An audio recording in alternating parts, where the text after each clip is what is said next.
Bonjour à toutes et à tous, bienvenue dans cette nouvelle vidéo d'Idébrief Trading. Alors aujourd'hui, je vais vous parler de mes positions perdantes. Donc c'est pas très vendeur, c'est pas très excitant, mais je pense que c'est très utile.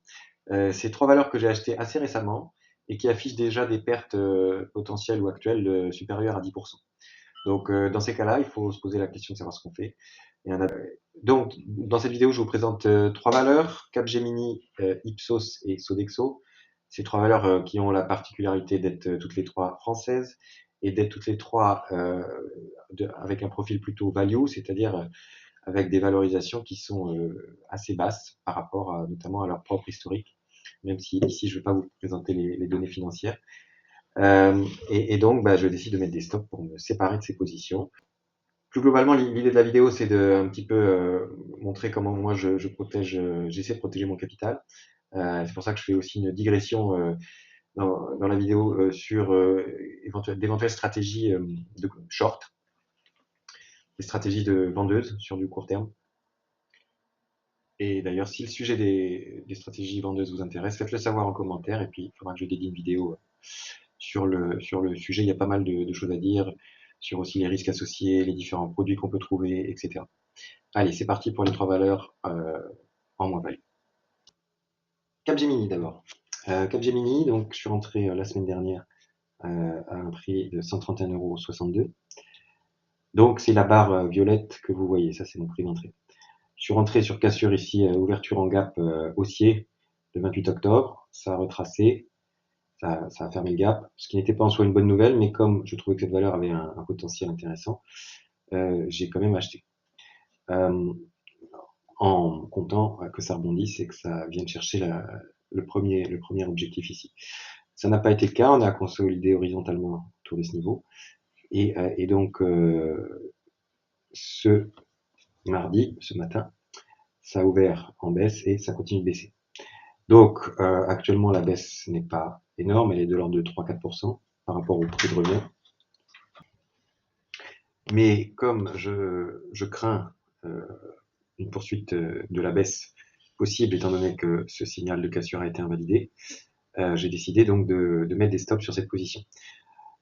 Donc c'est ce qu'il y a ici, ce sont les lignes oranges. Donc un premier stop à 122,9 et un second à 115,9.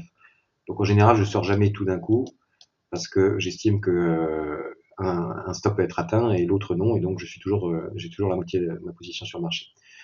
Donc ensuite, comment je fixe mes stops sur des niveaux graphiques?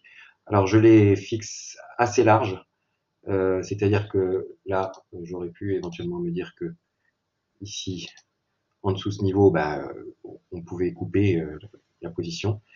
Je préfère le fixer plus large, perdre un peu plus et rester dans le marché si finalement le mouvement baissier ne se poursuit pas. Donc avec ces deux stops, le premier il est à 6,5% de mon prix d'entrée, le second 12%. Et donc je calcule mon risque de perte théorique. J'estime, alors là c'est pour la pédagogie, que chacune de mes positions vaut 2% de mon capital action.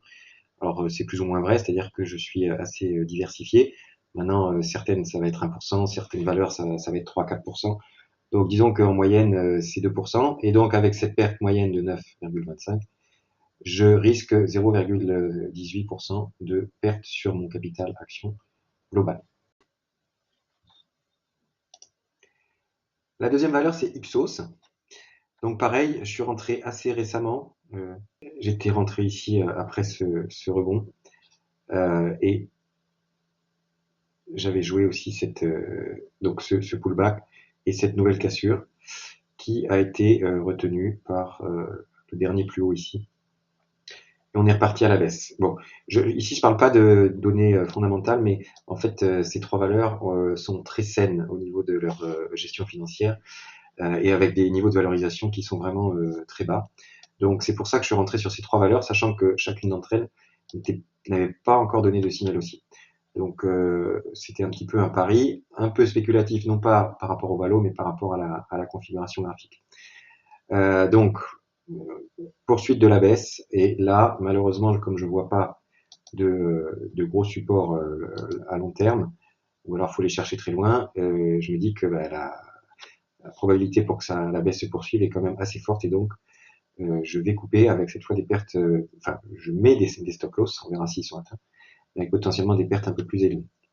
Donc, même principe, j'ai fixé, alors là, je sors en 3 fois. Typiquement sur cette position, j'ai pas 2%, mais je suis plus proche de 4% du capital. Donc avec 3 niveaux, donc 32, 32,38, etc. Après, je descends d'1 euro.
Bon, revenons à nos moutons. J'ai un peu digressé sur les positions courtes, désolé. Mais en même temps, ça peut être intéressant parce que bah, ça fait partie aussi du money management de savoir prendre une partie de ses gains aussi au fur et à mesure qu'on les accumule. Donc la dernière position sur laquelle je suis en perte et j'ai mis des stops, c'est Sodexo. Donc pareil, hein, même chose, valorisation très basse, euh, figure de un range ici. Bon, alors on a fait une belle bougie alors la semaine du 22 septembre parce qu'on a un hebdomadaire ici. La semaine du 22 septembre. Et malheureusement, ça n'a pas été confirmé au moment des résultats. J'avais acheté avant les résultats, donc ça c'est toujours à double tranchant. Mais je trouvais que la configuration graphique allait dans le sens d'un pari. Donc ici, on regarde avec les volumes en plus. Donc oui, il y avait quand même une petite augmentation, il y avait des volumes corrects avant, et donc le jour des résultats, il y a eu des gros volumes, mais on a ouvert en gap baissier, on a retesté le niveau et on n'a pas réussi à le reprendre. Et donc depuis, ça glisse, ça glisse. Et là, on atteint des niveaux de potentielle résistance, mais je suis pas forcément très optimiste. Donc j'ai calculé deux niveaux. Le premier à 46,64 qui est à 12% de mon prix d'entrée et qui doit correspondre à un niveau de long terme. Ici, c'était en mars 2022. Bon, donc on peut peut-être que ça va créer un petit rejet, des petits intérêts acheteurs, on va voir. Donc je l'ai mis légèrement sous ce niveau. Le deuxième niveau, il est pareil sous des anciens plus bas, encore plus lointains. Non, c'est des anciens, pardon, c'est des anciens plus hauts, mais très très lointains. Bon, c'est vraiment histoire de trouver un niveau. J'ai surtout pris en fait, donc ça c'est les petites lignes rouges. Je pense pas que ça serve à grand chose. En revanche, dans ce range ici, j'ai pris le plus bas du range, le plus haut. Et donc j'ai tracé un trait et à partir de là, j'ai reporté l'amplitude en échelle arithmétique ici. Donc c'est le point que j'ai noté en jaune, c'est la ligne jaune. Donc si on se dit que on va chercher 100% du range, et ben ça nous amènerait vers ici, vers 43,86. Donc moi, je l'ai mis un peu en dessous à 43,46. Voilà.